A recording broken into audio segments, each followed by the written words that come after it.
Hey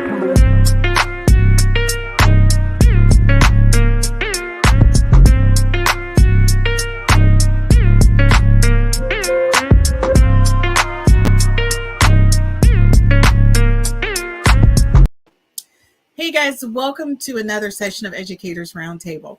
I know you're probably thinking this is Thursday and not a Wednesday, and you're correct. So I apologize. I was out working for the company and had to miss Wednesday, so we rescheduled our Wednesday podcast for today on Thursday. I want to say thank you so much for joining us. The conversation that we're going to have tonight is around exposing your child to opportunities that may take him in multiple directions. It is so important. And I can only say that as a mother and also as a child growing up, the things that my parents exposed me to actually kind of blossomed me into the person I am today. You know, I think about those times when we used to go to all the different museums, and not that I was very intrigued or interested in any of those things at the time, but it was just really giving me the exposure and opportunity to see what was out there. But I think one of the greatest things that my parents did for me is for me to sit down and watch documentaries and things about my culture. And one of the books that my mother gave to me was about famous African Americans. And I remember reading through the book and seeing all the amazing things that African Americans were able to accomplish just years after slavery or during slavery. And it was just amazing how they weren't even identified as a human, but they were able to do amazing things. I remember when I thought about a scientist and I said, man, if Carver could do the peanut, what could I do? And then Madam C.J. Walker, the way she created a solution to put on people's hair to straighten it. So for me, I knew I wanted to do something in science and I knew I wanted to be a chemist, but giving me that book really opened doors for me. So tonight, we're going to talk to a woman who's done amazing things, exposing students to experiences and opportunities outside the classroom to help guide their next steps, whether college or career. Her focus is on, I need to get you ready. So let me introduce our guest tonight. And I'm so excited to have her come on the podcast. So Dr. DeVoe, how are you? Hi, how are you? Thank you so much for having me. Oh my gosh, it's my pleasure. Let me tell you, you came highly recommended from Dr. Mason. Hey, and Dr. Mason. She is like a rock star out there in education. I think she's like the biggest advocate that I know for really helping and supporting students, you know, carve their way. And so if you can, before we even get into anything, tell people the story of how you met Dr. Mason and how it kind of changed the projection of your life. Because a lot of people in that situation, it would have gone totally different. So can you share a little bit of that with us? Absolutely, absolutely. So Dr. Mason was actually my high school guidance counselor. And I would say, of course, I'm going to say that I was the model student, right? I was honor roll, National Honor Society, and all of those great things. And I got pregnant during my senior year of high school. And so because of this, I guess in my mind, I'm like, I don't know what I'm going to do now, right? But because Dr. Mason was such a great counselor and really paid attention to her students, the scholars that were assigned to her, she called me in her office one day and she was like, you know, I haven't received any college applications or any requests for transcripts, ACT scores, or anything for you. What's going on? So, you know, I kind of was like, kind of told her what was happening. And she was just like, okay, that doesn't define you. Do you still want to go to school? And I said, yes. And so at that time, the rest of the day, she had me sit in her office. I mean, she's had folks coming in and out, you know, private stuff I had to leave out. But she had me sit in her office at the desk and fill out my college applications. She signed my waivers, sent out transcripts and everything. And so I never forgot that as I matriculated through college. So much so, when I started my nonprofit, I found her on Facebook. And I created a scholarship in her name. Oh, wow. Because I truly appreciate it. And I will say this, and I tell her I love her. I don't know that I would have ended up where I am, especially in terms of my higher education path and career working in higher education, had it not been for her, right? Seeing me and making me feel seen in one of my most vulnerable moments.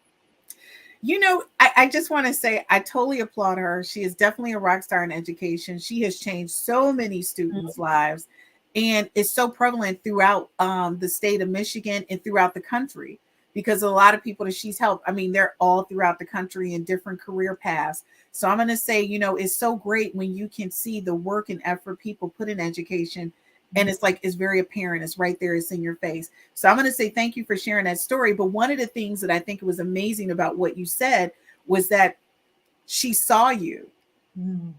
And I think a lot of times people overlook that when you're in education, that students are just like anyone else. And it's like she just gave you a little nudge.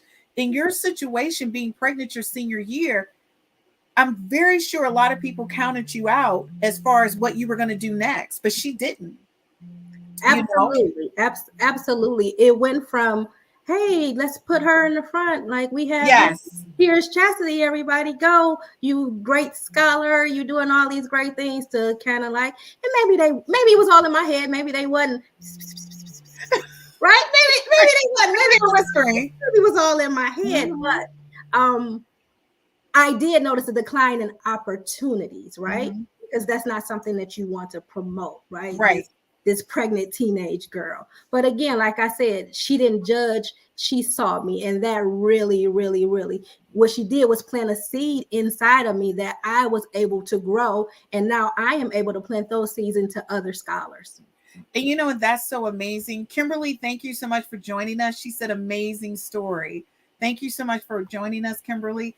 I'm going to tell you, I know a lot of times, and people may feel or think that we don't want to basically promote this young woman who's pregnant. But the thing is, you're not promoting it. You're basically reassuring any young woman, regardless of your circumstances, you still have options. You don't let those things deter you into progressing and going the direction you want to go in. And one of the things I shared with you before we got started tonight was, I was a single mom. Of course, I was in my 30s, but still at that point, I'm back here. I'm helping take care of my parents, and I didn't go to school to be an educator. But my dad said, listen, little Black kids don't see people like you every day. Most of our science teachers are not African American. Can you just come back and teach? And the first thing I said to him, I don't even like kids. Like, are you playing? Like, what am I supposed to do with this? So what I did was I went to Mary Grove College, and my son was just a little bitty guy. He was like 3 or 4 years old. And I had gone up there and I said, I want to get into the master's program. And they said, well, kids are not allowed. I said, I'm a single parent. He's got to come with me. So I went through all of that. But the thing is that my son ended up going to school with me every day. He had his backpack, it was the big red dog backpack, and he was pulling it. It was one of those pulley bags. And I even had him a little laptop where he was doing stuff. He had books, he had snacks, and everybody embraced him. But the thing is, when I walked across the stage at Mary Grove, he went across the stage with me. They got him a little cap and gown and everything, it was all exciting. And so they handed him my diploma because he did it with me. But the story behind that was he now loves school. Like, he doesn't think anything about going to school because he's always been in school either with himself or with me. So after all of these degrees that I've accumulated over the years, my son does not have a big deal about going to school. Like, he never missed a day. He would go to school sick because to him it was a priority. So again, that's why I said I really welcome this conversation, because you're really kind of mimicking and mirroring what it is that you want your kids to see and do. And you've got to do that. It's a huge impact on their lives. So I'm ready to get started because we got a lot to talk about and I want to make sure we get it all in. So because your program is so amazing, what are you currently doing in the community to promote college and career readiness? So I am blessed, and I have the honor and pleasure of serving as the executive director of Core Elements Higher Education Resource Center. And so this is a nonprofit that I started to assist underrepresented students in their matriculation to college. And so our signature program is a career and college readiness program. And this is a year-round program, right? And so currently we're serving high school scholars, so 9th through 12th grades. We do have the vision to open this up to middle school and then even as early as elementary school students. But right now we have our curriculum designed for ninth through 12th grade scholars, and really designing a program specific to that grade level. Because as you know, the things that a ninth grader need are very different from the things that Yes. a 12th grader need. But Mhm. what we love is the fact that when scholars enter in the ninth grade and they continue all the way through the 12th grade, they build their college portfolio, and it's a seamless process. So, Love for that. example, in the ninth grade, scholars meet once a month, right? And Mhm. we are just starting to create that college going culture, right? We talk about Okay. the myths of going to college and actually putting them in places and activities so that they see themselves in college, right? Because a lot of times what I'm finding with especially our first generation students, it's not being talked about at Yes. home. It's not being talked about sometimes at school, especially not in the ninth grade, Mhm. right? And so we want to start that college going culture. So once you get into the 10th grade, we kind of focus on your career. What do you want to do? What is it you're thinking about? You know, I see that you're a great artist. Have you ever thought about animation as a career?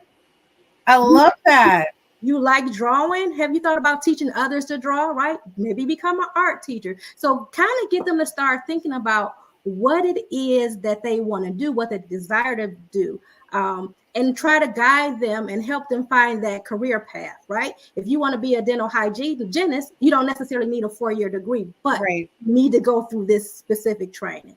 I'm going to say, sign me up. I'll volunteer right now to do that. And I want to say to you guys, welcome to Educators Roundtable discussion with our guest, Dr. DeVoe. Use the comments to join this conversation. And just to let you guys know, we got to go to commercial break, but we will be right back after these commercials. And please feel free again to load up your conversations. We're going to answer all of them during this episode of Educators Roundtable. Be right back.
You're like a circle that floats around me, keeping me safe and sound. And when I fall, you tied a rope to me. You're blessing me.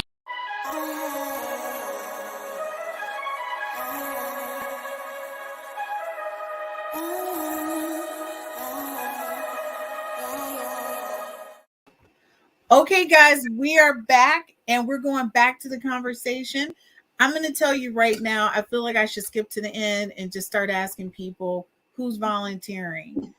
What you guys are doing out there is just so important, because sometimes, I know when I was in the classroom and I taught high school, a lot of the kids didn't get the support they needed. Mhm. And I remember one person right now. This is my baby girl. This is Phoenicia. I love her.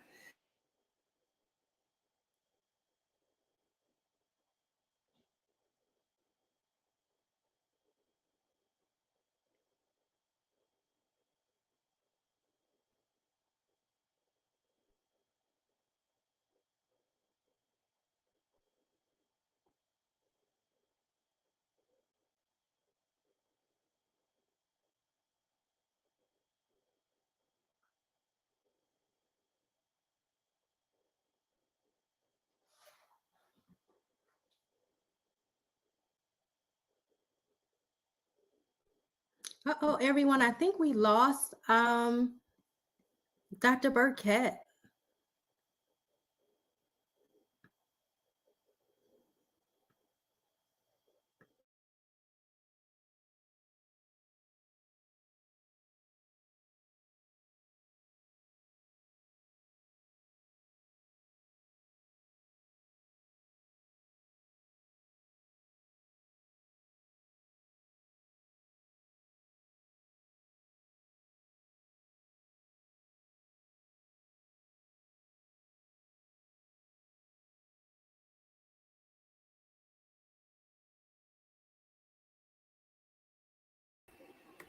Okay, guys, I apologize. We had a slight interruption in our connection. We are now back, and I do apologize.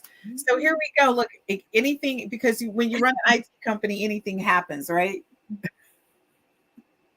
I tell people that often. It happens. We still here. We still here. We're back. So what I wanted to say was, I had a student, Phoenicia, who was doing really well in school, but when you looked at her home life, it didn't replicate the type of success that I saw in her.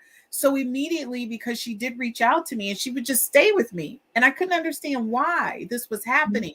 So what I did was I went to our counselor at the school and I said, hey, what do I need to do so I can get an opportunity to take her home with me, like for the weekend or something? Like, I didn't know what to do. I was new to education. And so it was really kind of hilarious to me, because the mother, when I went to go talk to her, she says, oh yeah, she can stay with you the whole weekend.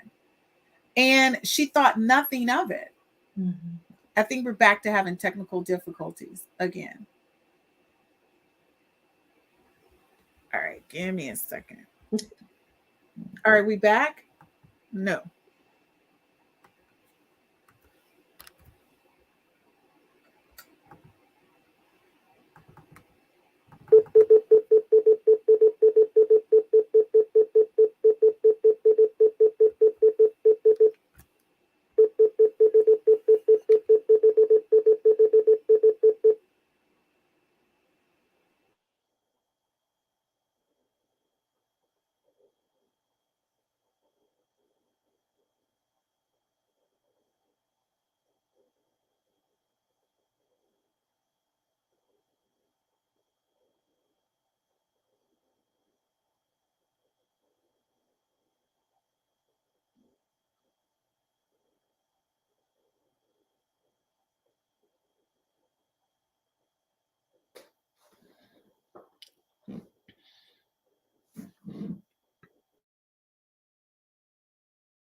Okay, guys, I do apologize. For some odd reason, StreamYard is having some problems tonight.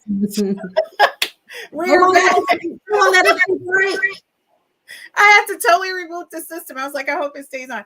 Okay, so back to what I was saying, I thought there was a process that when you took custody of someone's kid, that you would have to sign off some paperwork. And it was kind of amazing to me that none of that was needed.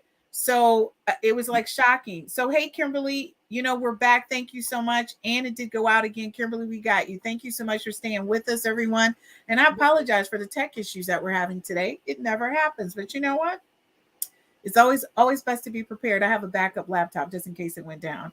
So when you talk about what it is that you do with school districts, can you talk through how you collaborate with youth organizations and school districts in order to support that transition into college and career readiness?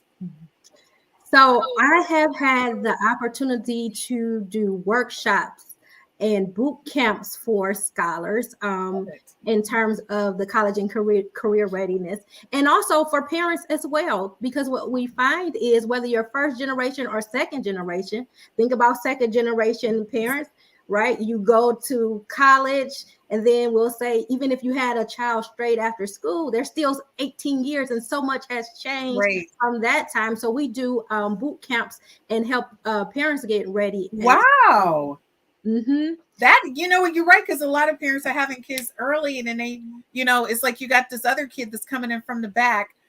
Charles says, hey there. Thank you so much, Charles, for joining the conversation. We appreciate it. He's a fellow educator. Thank you so much. So you know what? I never thought about that. I think that's amazing that you guys offer that to parents. So how does that make parents feel when they can be a part of that process? I think a lot of times parents are excited. Sometimes I've seen parents even more excited than their scholars doing, especially the seniors doing that process. But it's also an understanding for them that, let's think about it for real. This is, your child is still the minor. So this still is a collective experience. Parents, you are the one who's signing the financial aid papers, right? They're going on your income. You have to sign those applications and everything. So I think it could be very empowering, and to be able to make that decision as a family.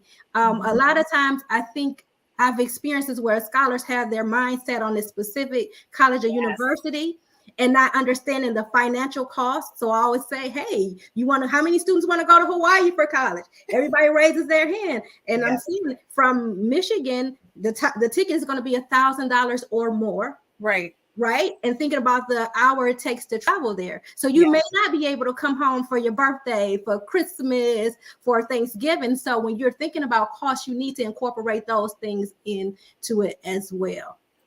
That's a great conversation to have. And I think a lot of times when you're thinking about those things, you're not thinking about the cost associated outside of the taking the courses. I remember some of the students that I went to school with who parents couldn't afford the meal plan. And I didn't understand that. I didn't understand that. And it later, now that I'm paying for it is different. Now I totally understand it. But at the time I didn't understand it. So I was asking my mom, because, back in the day, we didn't have cell phones or whatever. I'm telling my age. I'm just totally busting it out the water now. But we didn't have cell phones. We had to go to the payphone.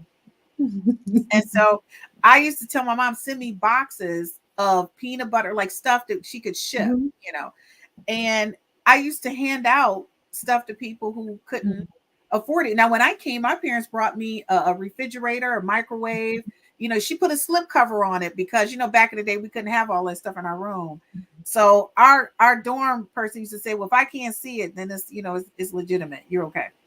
But the thing is, there were a lot of kids who couldn't. Their parents could only afford the tuition. So that is really big. So when you collaborate with organizations, do you work with them as far as enrolling students? Do you have like an enrollment period where they can come in and you take X amount of students and work with them? And then with school districts, I mean, it's so many young men and women in those in the schools that could definitely use your support. And now that we're kind of halfway out of the pandemic, how does that look for you when you collaborate with them? How does that work?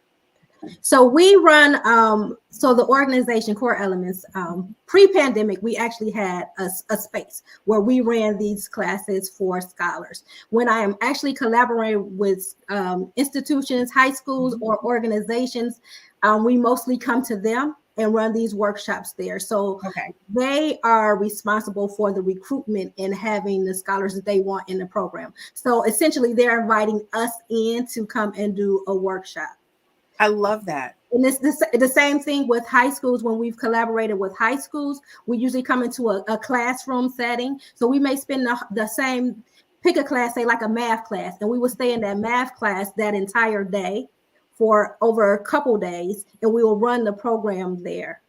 But ideally, I would love to partner with school districts and create this so that they can have this as part of their curriculum, where they are able to scale and sustain this themselves without having me come in. I think I went to a conference a couple years ago, and the average of guidance counselors to students, it was like 700, and this was across across the country. Mm-hmm. So imagine that college and career readiness is only a small portion of that, because we also have to deal with the social, emotional, and all those other things that go with that. So what if we could train the staff? So I would love to come in and train the staff, the teachers, and so they can incorporate this into their lesson plans.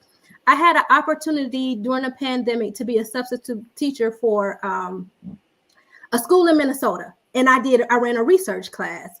I'm a trained researcher, right? And so one of the things that I did when it was time for our assignment, when I taught them how to properly cite, use MLA, I had them to give an example of a direct quotation from a website of a school or career institute that they would like to attend, and give me a quotation, rephrase it and quote it correctly, MLA format, from a website, from an organization, or a high school organization, or a career and college readiness that you wanted to attend. So yes, you were doing the research assignment, you were getting a skill set, but you also had to read and look at a college or university, right? So something as simple as that. It's just exposure. I think I love what you did in showing them one of the requirements once you get to college. People don't understand the writing style is definitely a lot different in high school. And what I have found in talking to high school students who did not make it through their first year, the first thing they say is, we weren't prepared. We didn't know there was going to be this shift. And so I think college and career readiness, it goes beyond exposure. I think your senior year, it should be really focused on managing students as if they are in college. Absolutely. To prepare them. And it's even not just for college, it's just your career. If you don't show up to school and you don't show up to your job, what happens? And it's a no call, no show. So to me, if you really want to train kids up to be prepared, either to walk out those doors their senior year after graduation, to walk into a job, or to walk into college, you need to start treating them like adults and make them 100% responsible for their actions. Because that little, we talk about, oh, you're not passing this class. No, that's like a performance review. Give your students a performance review so you can assess where they are and say, this is where you need to be. A lot of kids, today don't even understand the bell curve. I graded this they don't even understand or comprehend that. So I think it's about not only the experience, but communicating effectively, where a student understands the expectations. Once you put that cap and gown on and you throw it to the air, you're now an adult, and you're going to be treated as an adult. So now what does that look like? Right? So when you think about that and you think about what you do, one of the things I'll tell you in the African-American community, the college tour. I'm so shocked how many kids don't do college. I mean, I'm going to be honest with you. I live in Michigan. I never went to Michigan State, University of Michigan, Eastern Michigan at all. My parents took me out of the state. They said, we want you, you live here. You see it here. My aunts went to Michigan State. They graduated from Michigan State in engineering. So to them, it was like, let me expose you to something outside of the state. So do you guys either partner with organizations that will take kids on college tours so they can see what's happening in other states, especially, in HBCU, because I'm a graduate of an HBCU. I just want to throw that out there, Del State. But do you guys introduce them to that as well? Absolutely. And we do that on two fronts. We partner with other organizations that's going, and also we do an in-state college tour. Right. And we have went as far as, let me say this, we have went as far as Ohio to Central State University, HBCU, so that they are exposed to that. And so when we were in person, we literally, one time I drove. Do you hear me? I got into. I love that. And I drove those scholars all the way to Central State. and I drove them all the way home 1 year. But we absolutely do that. And one of the other ways in which we, even though we don't get them on campus, I love to have, and I just had one last weekend, a college panel, a student college panel. So bringing in scholars from different types. So your PWIs, your HBCUs, your privates, your publics, your community college, and I let them actually talk to the students about their experiences and ask questions. And when I used to do this when we were in person, I would actually leave the room at the end so that they can ask the panel questions that they may not want me to know, right? Yeah, like what happens in the nightlife? Yes. Yeah. Exactly. I used to tell my son, like, don't even do it.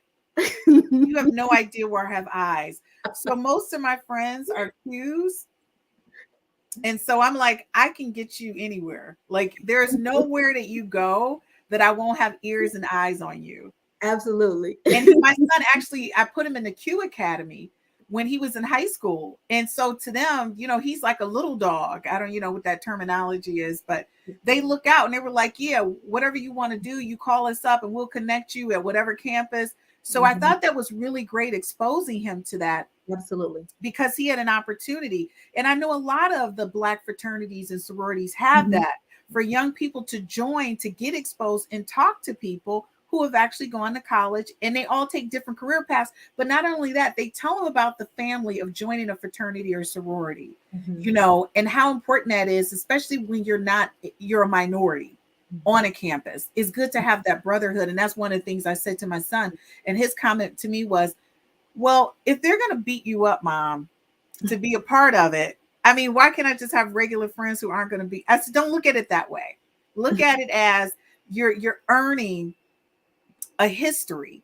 It's a history there that you're going to earn and walk into. And once you get on the other side of that, a lot of doors are open up for you. But you know how many of our kids don't even understand fraternities and sororities? They only think it's about partying. They don't even understand it's a network behind it, and it's so important that they understand that. So that kind of goes into our next question. But before we do that, we have to take a quick commercial break, because everyone knows you got to take commercials so that everybody understands what's happening in this moment and what we're doing. So we'll be right back after this commercial.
Okay, guys, we're back.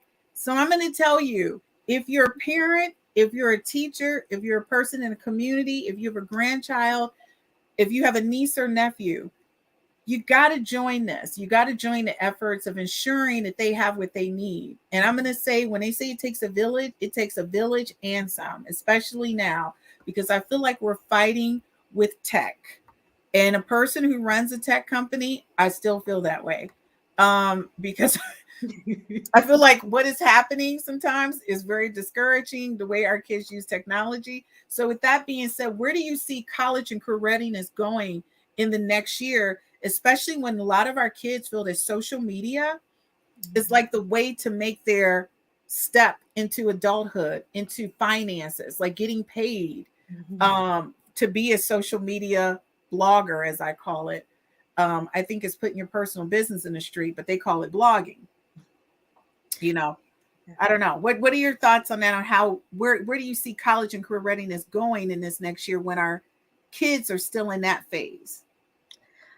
I think one of the great things that came out of the pandemic, I think, for me, what I seen was that the world really stopped and looked at the careers, right? The industries and where we needed folks. Mm-hmm. And I would venture to say that we needed medical people to work in the medical field, first responders.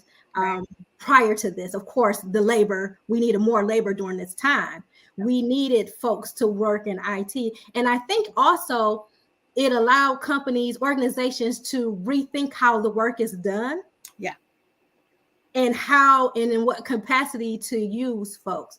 So with that, I also saw a lot of certificate programs and training programs coming online and popping up online to just offer a way to help broaden that career readiness path.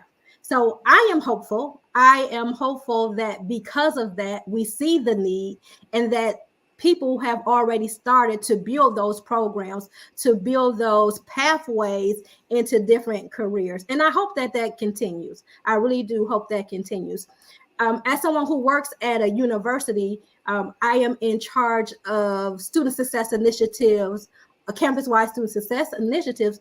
And what we're seeing is that we're spending a lot of resources on scholars once they get there, right? Trying to catch them up. Mm-hmm. And what I think is the smart way to do is partner and create these pathways and spend some of that money on those scholars before they come to campus, Mm-hmm. right? Because the average scholar is taking 5.5, 6 years to graduate from Yes. college now. So what if we can do those things? And this is really one of the main reasons why I created Core Elements was what if we gave these students everything, the skill set, teach them how to advocate for themselves, teach them how to navigate this a college, the environment, teach them how to write an email to an instructor, teach them how to plan and do time management, simple little things like that that are so important and critical in that matriculation, especially in that first year. So again, So, I am hopeful. Dr. DeVoe, are you saying we can't text, email our instructors, like that kind of conversation with emojis? Listen, We listen. can't emoji them? When I taught I told you I taught the class in Yeah. high school. Hi, Chastity. Excuse me, right? And then they were also writing these emails as if they were texting me, right? Yeah. So THX, thanks, like, huh? Like, no. That Well, is you know, not how you communicate. I really think even with a lot of the corporate, and I work with a lot of larger corporations, I find it even their dress is relaxed, their conversations are relaxed, they're using emojis. But then you go to other companies and that's not acceptable. Mhm. So I think, it's like, how do you bridge that gap where you're kind of getting our students ready for Mhm. college and career readiness? But to your point, one of the things that deeply concern me is that a lot of our students are not even doing internships. They go into college and they're not set up to do internships. A really good friend of mine called me and said, "Hey, great, her son is going to MIT. He's a genius, but he wanted to do an internship in cybersecurity." She picked up the phone and called me, and I said, "Not a problem. I'll get him a job. It's not a big deal." And I did. But the thing is, what if she didn't know me? Her kid is going into cybersecurity and has never had any experience in it. So the thing is, I think just creating those opportunities for our students so that they know what's out there and be prepared so they can stop assuming. Mhm. A lot of them go into these careers, and I remember one of the parents said, "I paid all this money and my kid doesn't, I mean, they graduate from college and she's doing, what is happening? Like, she's not even doing what I paid for." So I was like, did you have a conversation? Did she do an Mhm. internship? So is that a conversation that you guys have with students? Absolutely. Again, like I said, we really hone in that 10th grade on what is it that you want to do. And I strongly encourage parents, caregivers, if you are listening to me right now, make sure that you expose your scholar or get them into any type of programs that they're interested in. My daughter wanted to be a doctor. We couldn't find a doctor program, but for 2 years, she went to a nursing camp where she got to shadow the nurses at Oakland University. So she had that experience, and now she's going to nursing school, right? So when you have that opportunity to get your scholars involved, especially in terms of career, expose them to that. I remember when I when I first went into undergrad, I thought that I wanted to be I thought I wanted to be an IT person, right? And I went in that class, and it was ones and zeros and binary codes, and I was like, "Thank you very much. I'll see you later," right? And so I found out that that wasn't for me, but it took me get into that classroom. So imagine had I did an internship or something beforehand, I wouldn't have had to withdraw from that class, because I would have knew that, like, ooh, this is not for me. So it definitely can be intense. It can be pretty intense, and I think that was great what you guys did, with your daughter, really just giving her that experience. And I always say a lot of these people who go into nursing end up being doctors later. So that's the thing. You've got to give them the experience, and that's got to count for something. And I want to ask you, if there's one thing right now, what is your call to action? Get people behind your cause. What is one thing that if everybody who's listening, who's going to listen and watch this over and over again, what is it that you want them to do to support what it is that you're doing?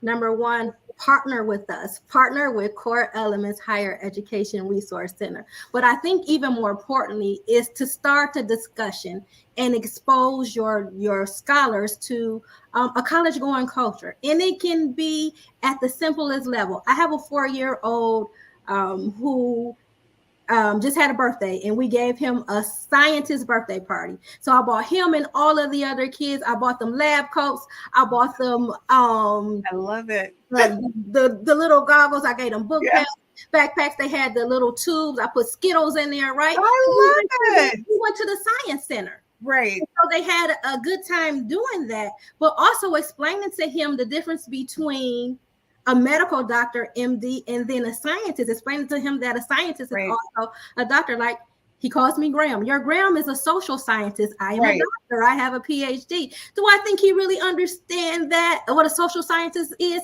No, absolutely not. But I tell you what, when he went to school, when the next time I went to pick him up from school, his sister said, "So Jackson told us you're a doctor. What kind of doctor are you?"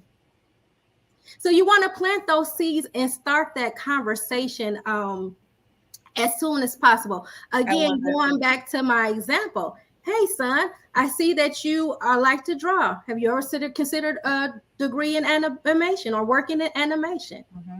And I would really strongly encourage teachers, just do simple things to get and pull it into your lesson plan. It may be something that's way different, but just pull little different things into your lesson plans to get scholars exposed to college and career readiness.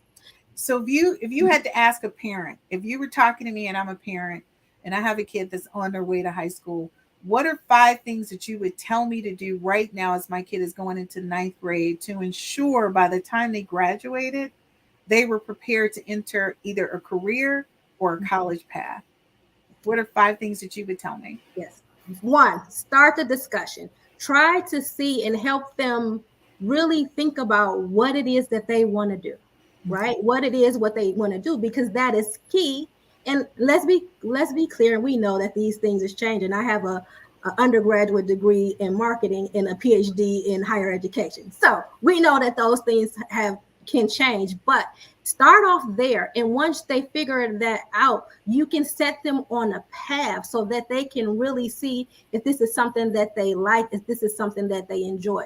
The second thing that I would do would be also to look at the requirements for colleges, any college program, that your scholar is going to need to get into that field, right? Some majors only require 2 years of math. Some majors require 4 years of math. And so you don't want your scholar to get to the 12th grade year and say, "Oh, I need another year of math. This school I want to get into that I love that's going to offer me $1 billion in financial aid, I can't go because I need to get this class, or I need to defer a semester because I didn't take all the requirements. So you need to pay attention to that, and I really start looking at the requirements. The third thing is it's never, ever, ever, ever, ever too early to start looking for scholarships and finances. You can start this as early as elementary school. Have your scholars start applying for these scholarships.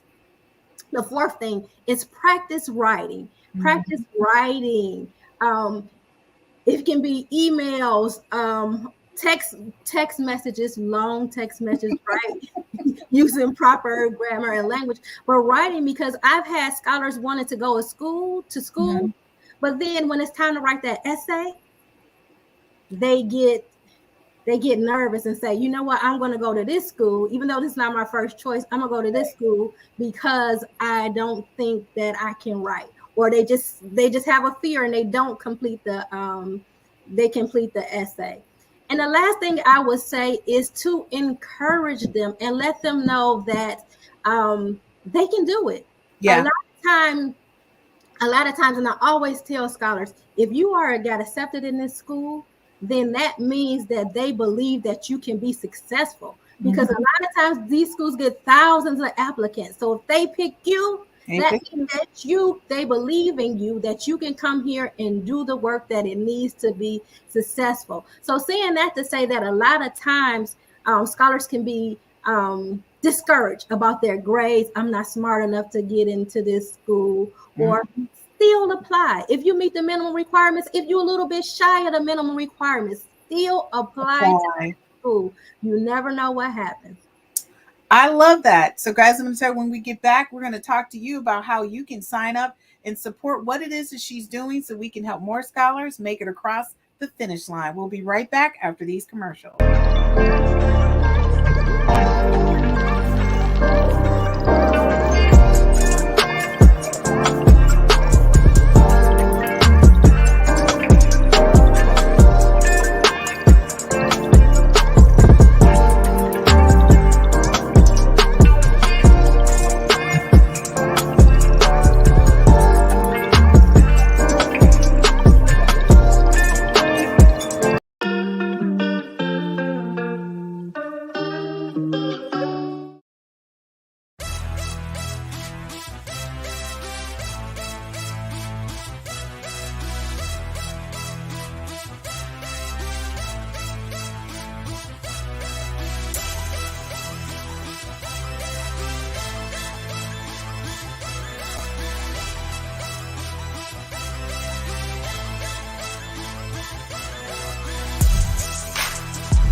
All right, guys, we're back. And now it's time. You guys need to figure out how you can work with Dr. DeVoe. So, question number one that everybody keeps asking is, how can people sign up for your program? So you can visit us at www.coreelementcenter.org. So coreelementcenter.org, and you can get your scholars registered for our program. If you are an educator and you want us to come to your school, there's also a form there for you to fill out to have us come to your school. I love it. I'm going to tell you, Kimberly, from our last session, she said, yes, I'm reviewing scholarship applications now for my institution, and an essay is the key component. It is so the key component. And thank you so much again, Kimberly, for watching, and thank you so much for your comments. Writing is so important, and not text writing. So again, people, the way you can sign up for her program is go to her website. This information will be available on all Educators Roundtable social media sites with a promo of how you can sign up and support her organization, what they're doing. And I know you guys are right on the tip of your tongue and you're saying to yourself, well, how can I sign up and volunteer or donate to her cause? So Mhm. please tell people where the funding goes to, and then we'll talk about volunteers and the different things that you're doing. So when people donate the funds, what are they donating to? So if you go onto our website and donate, you are able to earmark where you want those funds to go. So one of the things, scholars who are in our program, graduating seniors, are awarded a annual scholarship every year. So at least one. We try to do three, but of course that depends on how much money we get from you all, right? We give out scholarships every year to our graduating seniors. So you're able to go in and earmark. Do you want this to go specifically to the scholarship, or are you supporting the general program? I love that. So if a person wants to volunteer, of which I said I'm signing up to be a volunteer, I would be happy to work with the young ladies and the young men and just expose them to IT. My company, we offer IT certification courses. So it would be great if you could add like a little line to say to pay for a student's IT certification courses. That way a kid leaves high school with an IT certification. You know, it's a great thing. But I'm definitely coming in. I told you I'm volunteering. Whatever it takes so we can help our kids make it across the finish line. So how do we sign up to be volunteers? There is also a volunteer button on our website, right? On the front page. Donate, volunteer, start up. You should see those buttons flowing, and you can just click on it and it'll take you to Okay. the form. I also do want to note we are a 501c nonprofit, so all of your donations are tax deductible. Okay, so folks, we have no excuse for not supporting this amazing organization. Dr. Vo, I'm going to tell you, I am so impressed. It's so wonderful to see you giving back. And the way that you started on this journey says so much about how you need to really look at people for their value and see them for who they are and not their circumstances. You know, I'm always shocked and amazed at the number of students who walk up to me, and I have to remember I taught high school. So, you know, it kind of makes me feel old when they go, "Oh, Miss Burkett," and I look up and I go, "Why do they have children?" You know, and I'm feeling like kind of old, but I remember I taught high school. But I'm going to tell you, it makes me feel so awesome when they say to me, like, "Thank you. Because of you, I'm doing this and doing that." And one of my students, I crack up all the time because I follow him on social media and I don't normally do that. But I really was impressed with a young man because Jeremy was a kid who, you know, you never would have thought where he is right now he would be. He was such a smart kid, great kid, but his environment wasn't really one of the ones that was nurturing, right? But he was an awesome kid. This guy is so rock star amazing. He has a beautiful family. He's always posting family pictures, and I'm always commenting to tell him how proud I am of him. He's extremely successful, and he just really is a good example of you got to feed the souls and minds of young people so that they know what they can achieve, and that's so Absolutely. important.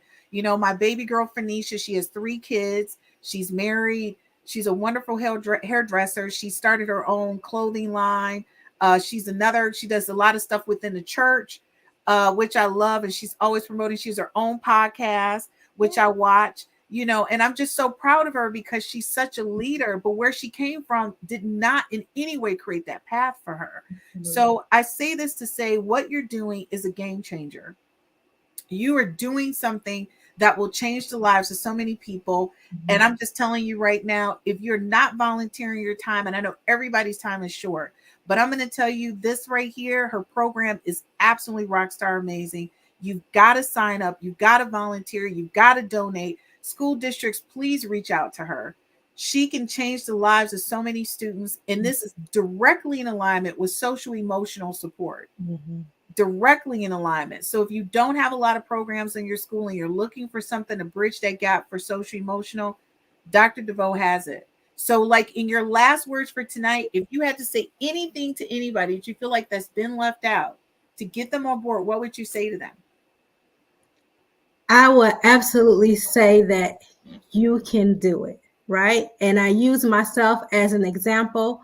And once you do it, I will tell you to reach back and help others, right? So lift as you climb. I love that. Lift as you climb. All right, guys. Well, this episode of Educators Roundtable, we like to really dig in. And this is one of these community grassroots organizations that really need your support. So, again, take the time, go to her website. We're going to list everything here on all of our social media platforms so we can make sure we promote and support. And don't be surprised if you see me walking around one of her t-shirts on. I'm volunteering. I'm signing up today. So you need to sign up as well. Dr. DeVoe, thank you so much for being on Educators Roundtable. Thank you You're for welcome having back me. anytime. We would love to have you back. We would love to have some of your students on to really kind of show people the impact that you're making. Mm-hmm. And thank you so much for being a part of the conversation. And I wish you the best of luck at Michigan State up there, what you're doing over there. It's so funny because like in your day job, and we didn't really get a chance to get into that, but you're doing amazing work up there, really supporting the students to make sure they stay on track.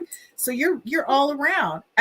Yes, it's if core elements was to branch out from high school to college, that's what I'm doing at Michigan State University. I have oversight of campus-wide student success initiatives. One of them that I'm really proud of is our BSSI, which is our Black Student Success Initiative. Mm-hmm. So making sure that those students have a sense of belonging and the resources and everything that they need to be successful on campus. I love that. So you are really doing a full 360 to make sure our students are very successful from high school all the way through college. I'm going to say thank you.